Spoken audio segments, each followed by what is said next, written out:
오늘 마태복음 5장 27절서부터 좀 보도록 하겠는데, 크게 주제는 두 가지로 구성이 됐죠. 간음의 문제, 음행의 문제와 또 하나는 무슨 문제가 등장을 합니까? 예, 맞습니다. 이혼의 문제가 소개돼요. 근데 사실 이 이야기는 별개의 이야기가 아니라 하나의 이야기입니다.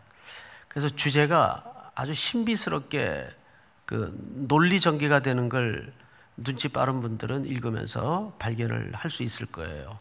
보면 이 간음의 문제가 온 몸이라는 지체의 문제로 발전을 하다가 다시 이혼의 문제로 확대가 되어서 그 이혼의 문제가 또 마지막에는 음행의 문제로 귀결이 됩니다. 그런 논리를 따라서 오늘 말씀을 듣다 보면 오늘 예수님이 이 말씀을 통해서 정말 드러내고자 하시는 의도가 이 부분이었구나 라는 것을 금방 깨달을 수 있을 거예요. 우선 본문을 볼까요? 또 간음하지 말라 하였다는 것을 너희가 어떻게 했으나 들었으나. 이것은 출애굽기 20장이라든지 7계명에 보면 간음하지 말라 돼 있죠.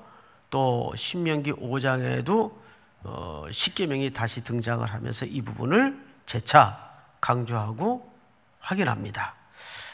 그것은 가나안 땅에 들어가서 새롭게 삶을 시작할 이스라엘 공동체에게 하신 아주 분명한 선언입니다. 자, 그런데 간음하지 말라 하였다는 것을 너희가 들었으나. 근데 예수님은 여기에서 재해석을 해요. 해석을 새롭게 한다 그 말이죠. 간음의 문제에 대해서 나는, 예수님 자신을 얘기합니다. 너희에게 이르노니 음욕을 품고 여자를 보는 자마다 마음에 어떻게 간음하였음이니라. 이미. 그러니까 예수님은 상상 속에서 또 무의식 속에서까지 그 죄의 뿌리를 근본적으로 건드리는 예수님의 이 시대에는 사실상 새로운 해석입니다. 자, 성경을 좀 보십시다. 여자를 보는 자마다 마음에 이미 간음하였느니라.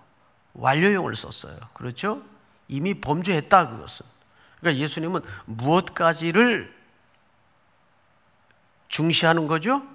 그 마음의 동기까지를 매우 중요하게 생각을 한다는 거예요. 이 대목에서 그러면 이거 안 걸릴 사람이 누가 있겠느냐. 여기서 이 구분을 좀 하실 필요가 있어요. 가끔 이제 우리 목회자들이 이 부분을 설명할 때 이런 예를 기억하실 겁니다. 머리 위로 새가 날아가는 거야 어쩔 수 없어요. 인간이 성욕을 가진 존재로서 머리 위로 새가 날아가는 거야 어쩔 수 없어요. 그런데 뭐는 막을 수 있죠? 그 새가 내 머리에 앉아 둥지를 만들고 둥지를 트는 것까지는 누구 책임이에요? 그건 자기 책임이에요. 자, 비근한 예로 두 인물을 소개할게요. 다윗이 옥상을 거닐다가 나신으로 목욕하는 한 여인을 주시하게 돼요. 거기서 끝났어야 돼요. 거기서 끝났어야 되는데 그 바라봄이 뭘로 발전을 하죠? 천추의 한을 남기는 밧세바를 범하는 간통으로 확대되고 발전을 합니다. 또 한 예를 들까요? 아주 반대의 예인데 요셉입니다. 그 보디발의 아내가 요셉을 단회적으로 유혹한 게 아니에요. 창세기 39장 10절 11절을 보시면 날마다 청했다 그랬어요. 그때 당시 요셉의 나이가 아주 피가 뜨거운 나이입니다. 20대 초반이에요. 그런데 날마다 그 여인은 요셉을 음해했어요. 그때 요셉의 행동은 어땠나요? 그 자리를 피합니다. 그러니까 정욕이라는 죄는 맞서서 싸우는 죄가 아니에요. 정욕이라는 죄는 피해서 이기는 죄입니다. 믿습니까? 다시요. 정욕이라는 죄는 맞서서 나야 내가 지금 예수 믿은 세월이 몇 년인데 이까지 유혹에 천만의 말씀 만만의 콩떡이에요. 이 문제에 대해서 장담할 수 있는 인물은 하나도 없어요. 왜? 우리는 본성이 기본적으로 타락한 존재이기 때문에 자기 자신을 확신하거나 믿는 것만큼 교만한 태도는 없어요. 그래서 예수님이 여기서 지적한 음욕의 죄는 맞서서 이기는 죄가 아니고 뭐 하는 죄다? 피해서 이기는 죄예요. 보디발은 피하다가 옷을 떨구는 바람에 옥살이까지 하잖아요. 그거 각오해야 돼요. 이 불같은 시험이 거듭 반복될 때 그걸 어떻게 이기겠습니까? 이기지 못해요. 피하는 수밖에 없어요. 그래서 이 보는 죄가, 모든 죄는 보는 것으로부터 시작이 됩니다. 뭘 보느냐? 그 요즘 이 미디어 매체가 얼마나 우리의 시선을 유혹의 불구덩이 속으로 몰아넣습니까? 사람은 뭘 보고 사느냐가 굉장히 중요해요. 건강한 화면, 건강한 영상을 여러분 추구하세요. 이제는 영상 매체를 피해 살 수가 있는 시대는 아니에요. 이제 불가분의 삶의 구조 속에 들어와 있기 때문에 이거 대단히 중요합니다. 자, 그런데 예수님이 여기서 이 대목을 어느 정도까지 중요하게 여기고 이상하게 생뚱맞은 방향으로 주제를 끌고 가십니다. 보세요. 만일 내 오른 눈이 너로 실족하게 하거든. 눈은 뭐 하는 거죠? 보는 거예요. 보는 거. 방금 말씀드린 이 죄의 첫 번째 통로입니다. 아담이 에덴 동산에서 넘어질 때도 보암직하고 그 죄가 어디로부터 들어왔어요? 보는 것으로부터 들어왔어요. 보암직하고 네 오른 눈이 너를 실족하게 하거든 빼어내버리라. 네 백체 중 전신을 얘기하죠. 온몸 하나가 없어지고 온몸이 지옥에 던져지는 것이 유익하며 또한 만일 네 오른손이 너로 이 손이라는 것은 그 죄가 활동하는 수단이에요. 그렇죠? 내 오른손이 너로 실족하게 하거든 찍어내어 버리라. 내 백체 중 하나가 없어지고 온몸이 지옥에 던져지지 않는 것이 유익하니라. 이렇게 돼 있어요. 자, 여러분 눈치를 채셔야 돼요. 이 음행의 문제가 어느 문제로 지금 확대되죠? 몸의 문제로 확대가 됩니다. 몸. 자, 이상하죠? 왜 음행의 문제가 몸이라는 문제로 확대가 될까요? 이 설명은 조금 후에 드리도록 하겠습니다. 우선 이 당시에 이 유대인들이 아내라는 존재에 대해서 어떻게 경시한 태도를 갖고 있었는가를 조금 고민해 볼 필요가 있어요. 본문 27절을 다시 보십시다. 또 간음하지 말라 하였다는 것을 너희가 들었으나 나는 너희에게 이르노니 음욕을 품고 누구를 보는 자마다? 여자를 보는 자마다. 우리말 성경에는 그냥 여자라고 되어 있는데 이게 원래 원문의 의도대로 그대로 살리자면 남의 여자입니다. 그러니까 이 여자는 귀내라는 표현을 써서 귀내. 이 귀내라는 말은 결혼한 남의 여자를 얘기합니다. 남의 여자를 보는 자마다. 남의 여자를 탐하는 자. 그래서 이 죄는 두 가지 계명이 벌써 7계명하고 또 하나는 탐하는 죄, 10계명이 동시에 걸려드는 범죄를 얘기합니다. 그런데 이 죄가 지금 어디로 확대가 되냐면 몸이라는 개념으로 확대가 돼요. 자, 우리 신명기 24장을 좀 띄워주실까요? 예. 사람이 아내를 맞이하여 데려온 후에, 여기서도 결혼한 여자죠?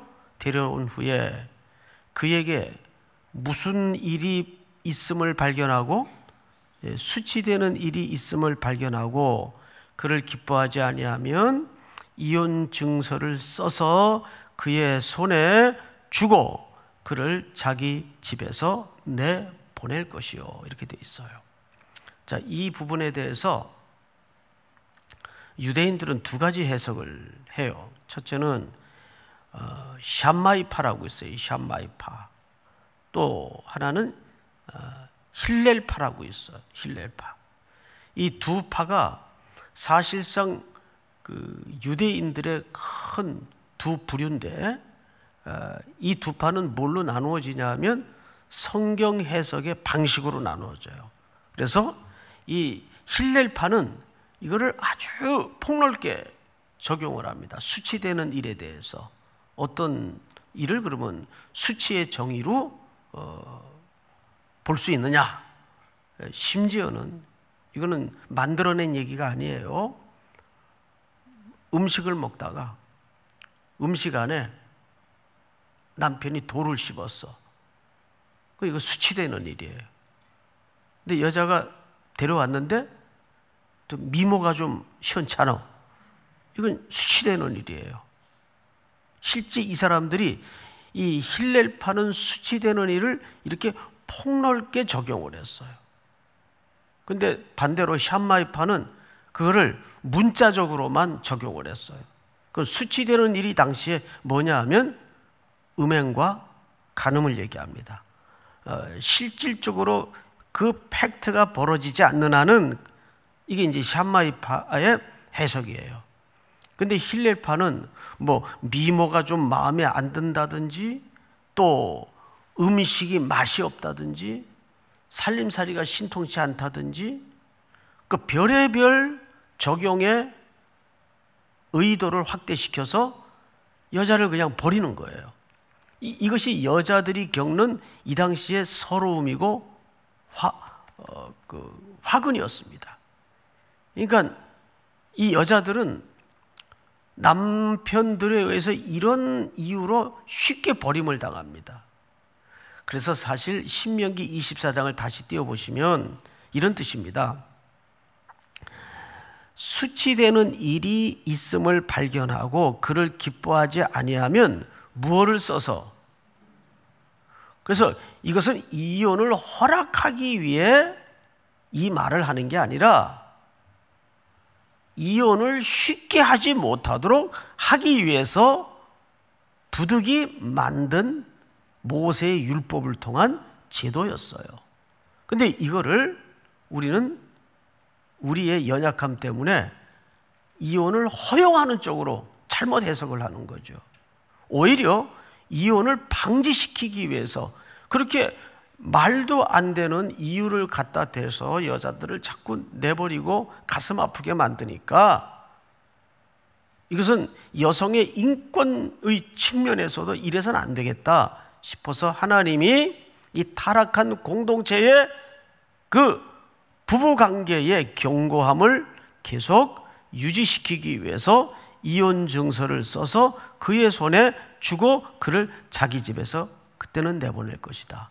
그러니까 쉽게 내버리지 않도록 하기 위해서 만든 법이에요. 그런데 이 법을 가지고 먼 수천 년이 흐른 훗날에도 힐렐파와 샴마이파가 해석과 적용을 달리했단 말이에요. 그래서 샴마이 학파는 실질적으로 그런 음행의 일이 벌어지지 않는 한은 버려서는 안 된다라는 쪽이고, 힐렐 학파는 이 조금 더 못된 학파죠. 별별 핑계를 다 적용시켜서 이걸 아주 광범위하게 적용을 시켜요. 예수님이 지금 그 말을 하는 거예요. 자, 그런데 다시 오늘 본문으로 돌아가서 30절을 보세요. 또한 만일 네 오른손이 너로 실족하게 하거든 찍어내어 버리라. 여러분, 이제 본론을 말씀을 드리겠습니다. 이 간음과 음행의 문제가 왜 몸이라는 비유로 전이가 되고 확대가 됐을까요? 여기에 결혼이라는, 가정이라는 놀라운 신비의 원리가 담겨져 있기 때문입니다. 자, 그 부분을 우리 마태복음 19장에서 한번 조금 확인을 해봅시다.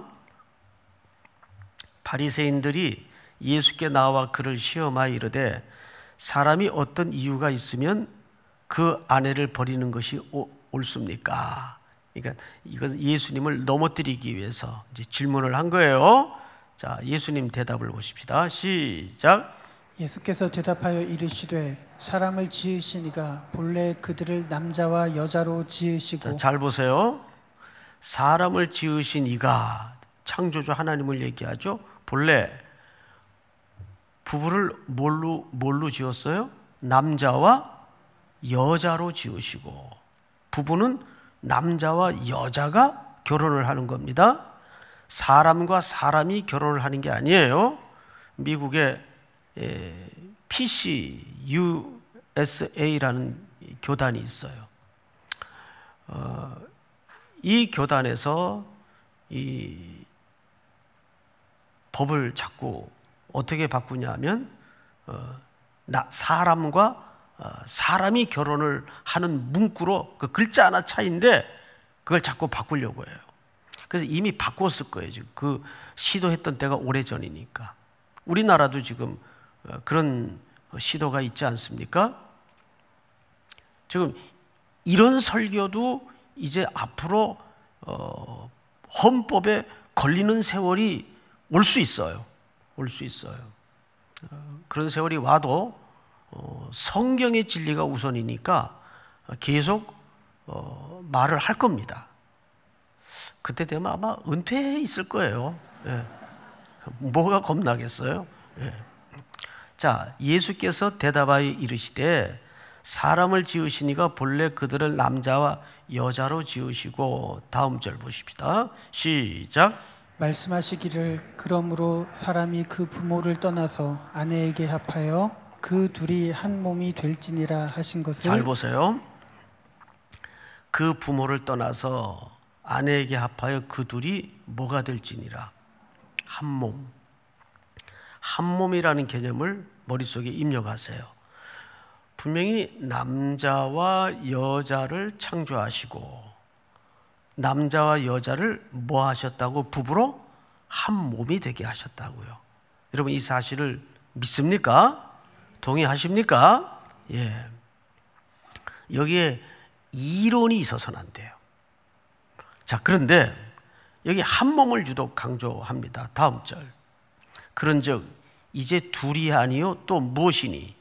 한 몸이니. 그러므로 하나님이 짝지어 주신 것을 사람이 나누지 못할지니라. 자, 여러분 잘 보세요. 이 대목은 제가 결혼 주례를 할 때마다 반드시 서약 끝에 넣는 문구입니다. 하나님이 짝지어 주신 것을 누가 나누지 못한다고요? 사람이 나누지 못합니다. 왜? 한 몸이 되었기 때문에. 자, 다음 절 보십시다. 여짜오되 그러면 어찌하여 모세는 이혼 증서를 주어서 버리라 명하였나이까? 물었던 바리새인들이 제 질문을 하는 거예요. 다음 절 시작. 예수께서 이르시되 모세가 너희 마음의 완악함 때문에 아내 버림을 허락하였거니와 본래는 그렇지 아니하니라. 본래는 그렇지 아니하니라. 방금 제가 신명기 24장 그 수치되는 일에 대한 이혼 증서를 써서 버리도록 해라라는 말에 그 원래 그 법의 의도를 설명을 지금 누가 하고 있어요? 예수님이 다시 확인하고 있단 말이에요. 그럼 예수님이 여기서 철저하게 강조하는 건 뭐죠? 한 몸이에요. 원 바디, 한 몸이에요. 그럼 이 한 몸이 왜 그렇게 중요한가? 놀랍게도 이 한 몸의 중요성을 훗날 사도 바울이 에베소서에서 놀라운 신비로 풀어내요. 에베소서 5장을 한번 들어가 보십시다.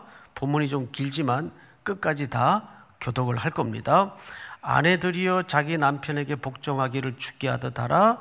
이는 남편이 아내의 머리됨이 그리스도께서 뭐의 머리됨과 같음이라. 교회의 머리됨과 같음이니 그가 바로 뭐의 구주시니라. 여기 몸이 등장을 하죠. 한 몸. 그러면 예수님이 지금 우리와 어떤 상태예요? 한 몸이에요. 한 몸.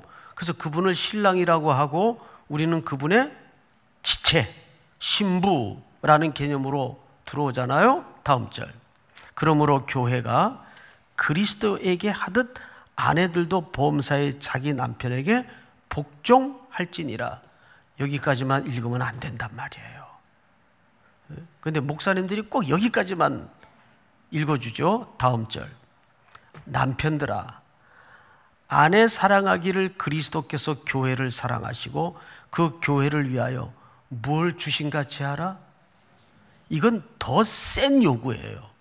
그러니까 신부의 심볼은 교회예요.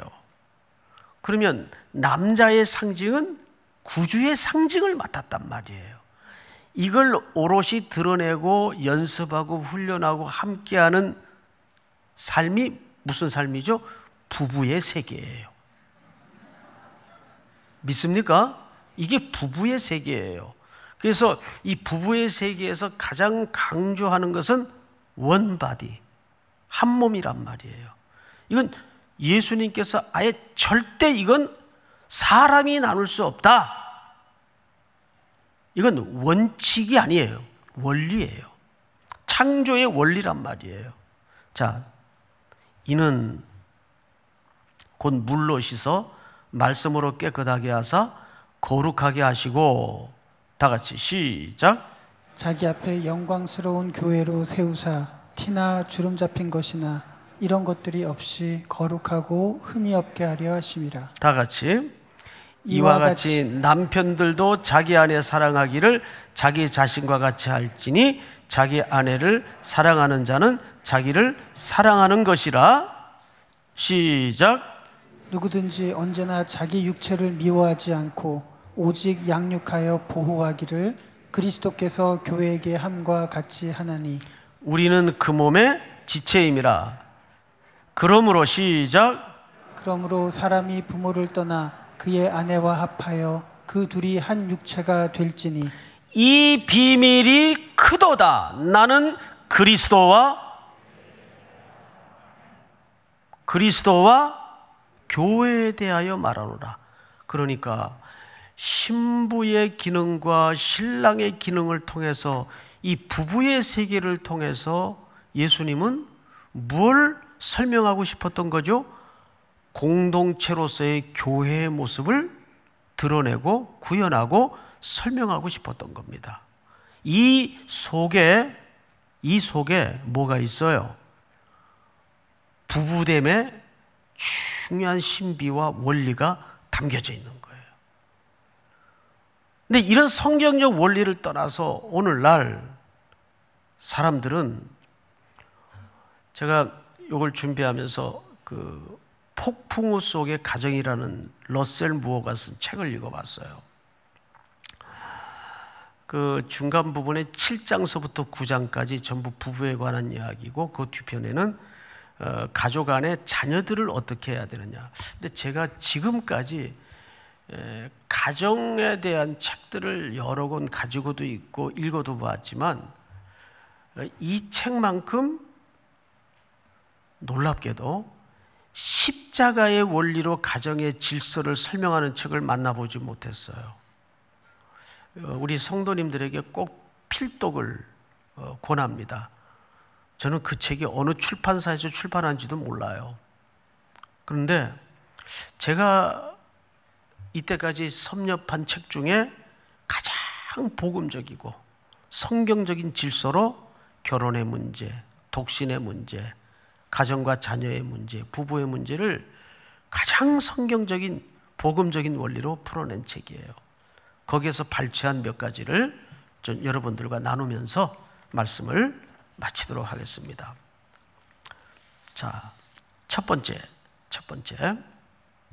자, 같이 읽습니다. 시작. 결혼은 당사자끼리만의 것이 아닙니다. 공동체를 위한 것이기도 합니다. 왜 결혼은 공동체를 위한 것일까요?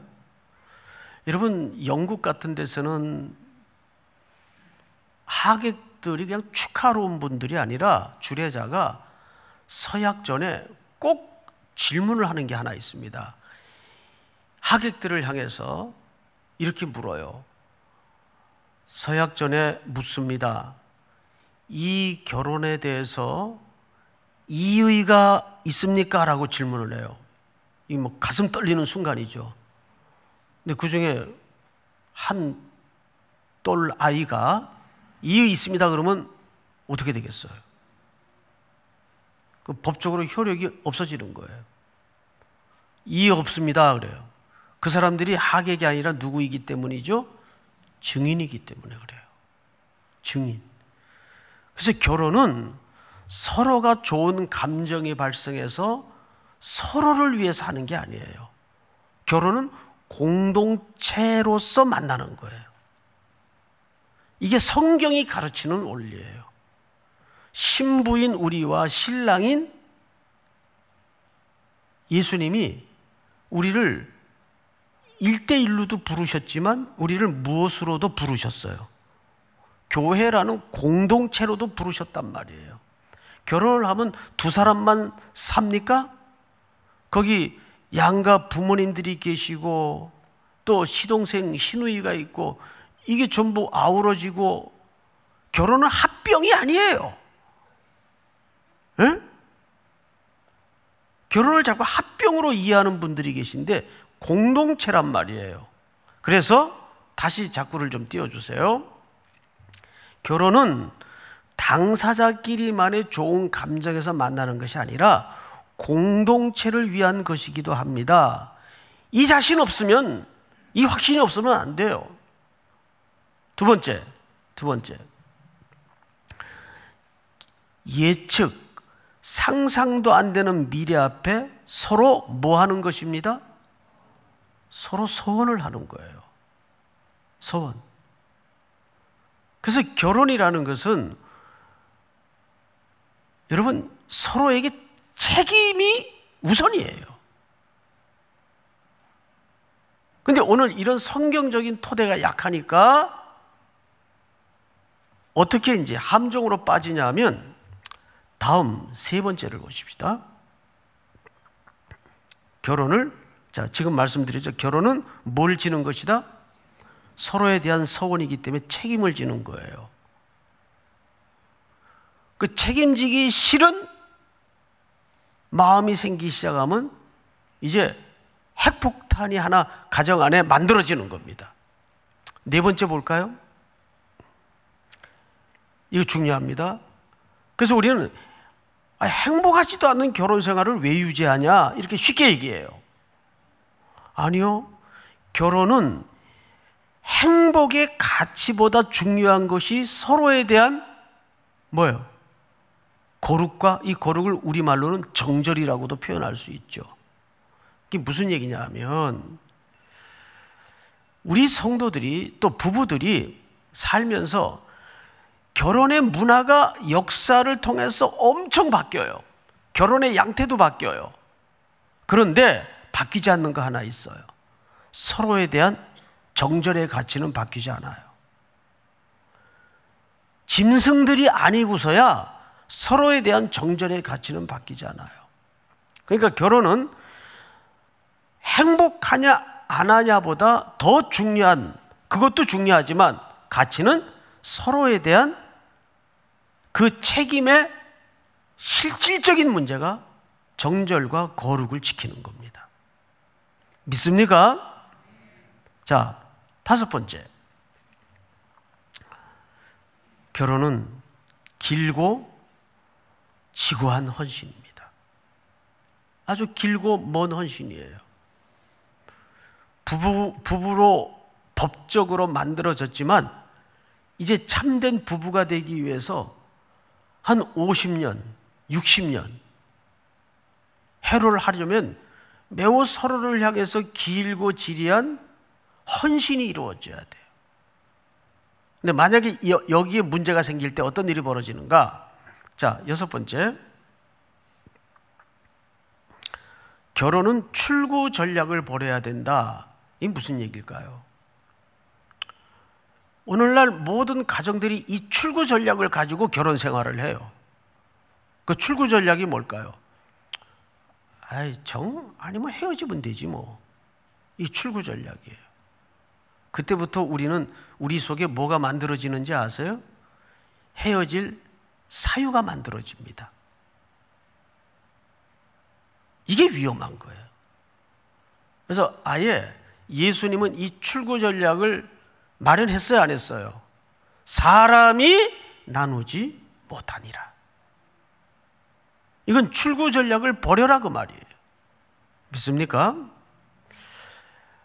오늘 2019년도 기준만 해도 이 땅에 이혼한 가정수가 11만 800건이에요. 어마어마하죠. 가히 세계 최고의 이혼 국가라고 해도 틀린 말은 아니에요. 그래서 지난 한 주간 동안에도 새벽에 고린도전서 6장, 7장을 우리가 쭉 살펴보면서 좀 속 깊은 이야기를 강단을 통해 나누었었습니다. 유사한 이야기들을 참고로 들었으면 좋겠고, 또 혹 제가 이 말씀을 준비하면서 이런 생각을 한켠에 안 가질 수가 없었어요. 이미 폭풍우를 지나 상처와 아픔을 당한 가정들이 많아요. 일가 친척 가까운 가족들을 보면 이 문제에 안 걸려있는 사람, 안 걸려있는 일가가 없어요. 저희도 마찬가지예요. 저희도 사별도 있고 이혼도 있고 다 있어요. 그래서 우리는 어떻게 해야 될 것인가? 이러한 것을 막으려면 어떻게 해야 될 것인가? 첫째도 둘째도 셋째도 이 방법 외에는 없어요. 제가 한 남자를 소개하겠습니다. 이 남자의 이니셜만 소개를 할게요. 제이라는 남자입니다. 제이. 이 제이에게는 치매가 걸린 아내가 있었어요. 부인은 남편을 알아보지도 못해요. 그리고 이 아내는 기억상실증에 걸려있는 치매입니다. 심지어 자기가 누구의 아내인지도 몰라요. 그리고 그의 옛 방탕한 삶으로 그 아내는 돌아가 버렸어요. 매일 방탕과 찌든 삶에 해가 뜨고 해가 집니다. 근데 이 제이라는 남자는 그 여자를 버리지도 떠나지도 않았습니다. 해골골짜기 사망의 음침한 계곡까지도 목숨을 불사하고 아내를 찾아서 길을 떠났습니다. 그리고 그렇게 험로를 전전하다가 그 제이라는 남자는 갈보리 언덕 십자가에서 죽으셨어요.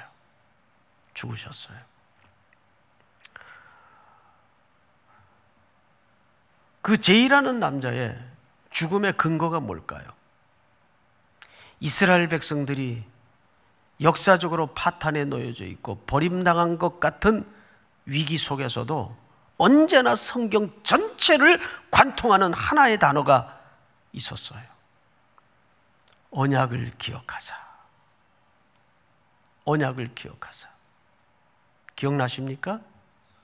이스라엘 백성들이 430년을 신음과 고통에 부르짖을 때 하나님께서는 아브라함과 이삭과 야곱에게 하신 언약을 기억하사. 이 기억하면서부터 폭풍 속의 가정들은 회복의 실마리를, 희망을 볼 수가 있는 겁니다. 믿습니까? 오늘 이 땅의 모든 가정이 가히 폭풍 속에 있다 해도 틀린 말이 아니에요. 그러나 그 가정에서도 하나님의 언약을 기억할 때 십자가에 침에 걸린 것 같은 내 죄를 덮으시고 안으시고 용서하시어 대신 자기 목숨을 내어주신 그 언약을 기억하십시오. 이것이 십자가로 다시 거듭나는 가정의 기초요 원리입니다. 믿습니까? 우리 시간 다 같이 일어나셔서 아까 우리 세 형제자매가 특송했던 찬양을 같이 하도록 하겠습니다. 한숨으로 가득 메워진 오늘 우리의 가정들이 다시 한번 소망의 노래로 바뀌는 은혜를 주시옵소서 하는 고백을 담아서 이 찬양 후에 남수호 목사님 축도해 주시기 바랍니다. 고달픈 삶의 은혜도 무뎌지고 곧 사라질 것에 내 맘드네 헛되고 헛된 것들을 바라보며 그 은혜를 놓치며 살아내 주어진 삶을 묵묵히 살아가며 날 붙드신 주 예수를 보내 사망 가운데 놓여진 나의 삶을 날 건지신 그 이름 예수 나의 한숨을 바꾸셨네 주를 향한 노래로 소망의 노래로 나의 눈물을 거두신 주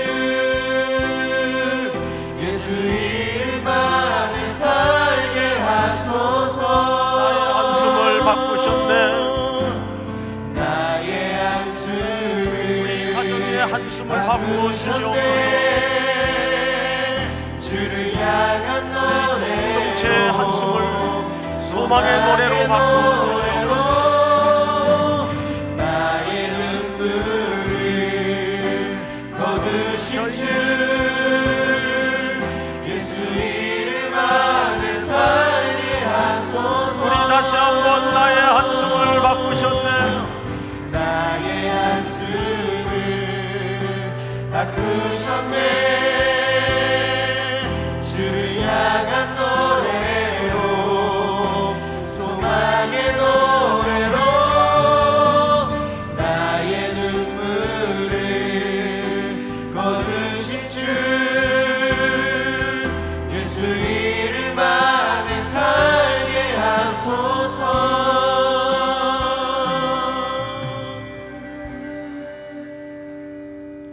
참 주신 하나님 아버지, 하나님께서 사랑하시는 우리 삼일교회 하나님께서 이 땅에 세워주시고 또 하나님의 뜻을 이루기 위해서 우리 송태원 담임 목사님과 우리 교육자들과 성도 한 사람 한 사람을 세워주신 것 감사합니다. 오늘도 주신 말씀을 통해서 우리 그 말씀 안에 든든히 서게 하시고 우리 코로나19로 인해서만 힘들어하는 모든 성도들의 삶 가운데에도 그 한숨을 제거하여 주시고 주 안에서 새 힘을 얻을 수 있도록 우리 주님 함께하여 주시옵소서. 지금은 우리 주 예수 그리스도의 은혜와 하나님 아버지의 크신 사랑과 성령님의 교통하심이 주님 오시는 그날까지 말씀 안에 든든히 세워져서 주님의 부르신 그 부르심의 소명 안에 든든히 세워져가며 오늘도 이 말씀 붙들고 주 안에 살아가기를 다짐하는 사랑하는 모든 성도들을 머리 위에 이제로부터 영원토록 함께 있을지어다. 아멘.